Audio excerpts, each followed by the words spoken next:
High school परीक्षाओं में जिले का नाम रोशन करने वाले छात्र छात्राओं को आज विवेक तनखा फाउंडेशन के सौजन्य से कांग्रेस नेताओं ने लैपटॉप वितरित किए। इस दौरान छात्र छात्राओं का सम्मान भी किया गया।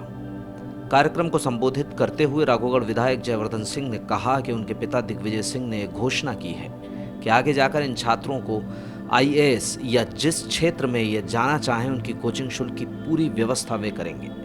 उन्होंने छात्र छात्राओं को बधाई देते हुए कहा कि वो छात्रों के आभारी हैं जिन्होंने पूरे गुना जिले का नाम प्रदेश भर में रोशन किया। इस मौके पर मौजूद पूर्व मंत्री हुकुम सिंह कराड़ा ने भी टॉपर्स छात्रों का उत्साहवर्धन किया। उन्होंने कहा कि बहुत अच्छी पहल है जो विवेक तनखा फाउंडेशन द्वारा की गई है। छात्रों को नसीहत देते हुए कराड़ा ने कहा कि माता पिता के संस्कार, गुरुजनों से मिले आदर्श को नहीं भूलें क्योंकि वही उनके पथ प्रदर्शक हैं। कराड़ा ने कहा कि मैं तारीफ में नहीं कह रहा, पर जयवर्धन सिंह के साथ 15 महीने मैंने कार्य किया है। वो सादगीपूर्ण जमीनी नेता हैं। ऐसे नेताओं ने युवाओं को सीख लेना चाहिए। समारोह में गुना जिले से प्रदेश की सूची में पहले, दूसरे और तीसरे स्थान पर लक्षदीप धाकड़, पवन भार्गव और प्रियांश रघुवंशी को लैपटॉप दिए गए। शायद जिस दिन नतीजा आया था उसके 1 या 2 दिन बाद ही उसी दिन आप सब ने मिलकर हमारे तीनों छात्रों का स्वागत किया था, सम्मान किया था। उसके लिए बहुत बहुत धन्यवाद, आभार। तनखा जी का फोन मेरे पास लगभग 4 या 5 दिन पहले आया था। उन्होंने कहा कि मैंने एक पहल प्रारंभ की है जिसमें मध्य प्रदेश में जो टॉप 10 छात्र हैं उनको मैं लैपटॉप वितरित करना चाहता हूं। और सबसे खुशी की बात यह है कि उन 10 में से तो 3 गुना जिले की है।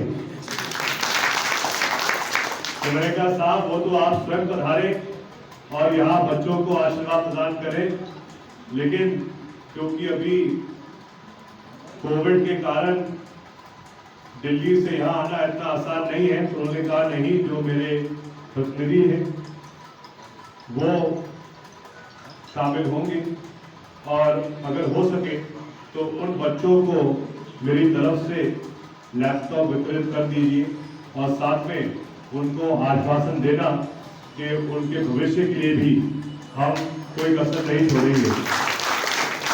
मैं अभी मेरे पिता दिग्विजय सिंह जी से बात कर रहा था और उन्होंने कहा कि उन तीनों बच्चों को ये कह दो कि भविष्य में, मुझे बताया गया तीनों के माध्यम से, 2 की इच्छा तो आईएएस की है और 1 की डॉक्टर बनने की है। इसके लिए आपको बहुत सारी परीक्षाओं का सामना करना पड़ेगा भविष्य में।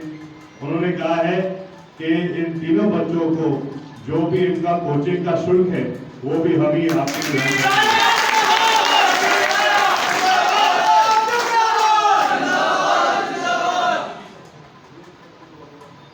हम आपको ये आश्वासन देते हैं कि अगर आप गुना जिले के निवासी हैं तो कहीं ना कहीं आप इस क्षेत्र के हर एक युवा और हर एक नौजवान के भविष्य के सफलता के प्रतीक हैं और आप अगले 5, 10, 15, 20 साल में आप जहां भी रहो, आप हमेशा याद करना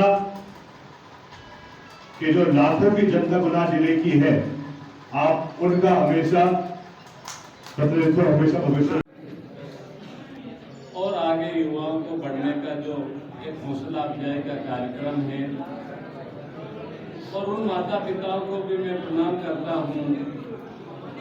अभी मैं सुन रहा था कैसे बच्चों की पढ़ाई में माता पिता और बच्चे लीन हैं कि घर में टीवी भी उनने नहीं खरीदा।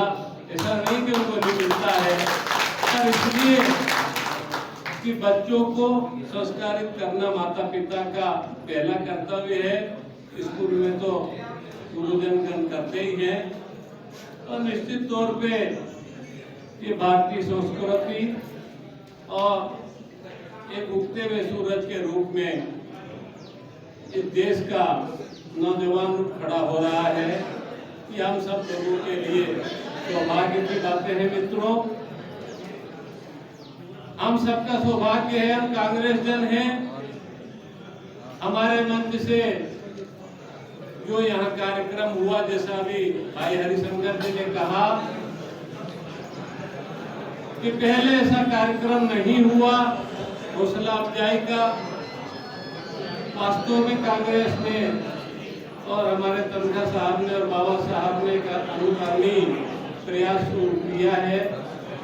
और मैं ये कहूँगा बाबा साहब से, बाबा साहब आप भविष्य की हमारी युवाओं की आकांक्षा है और आगे आपको ही इनका नेतृत्व करना है।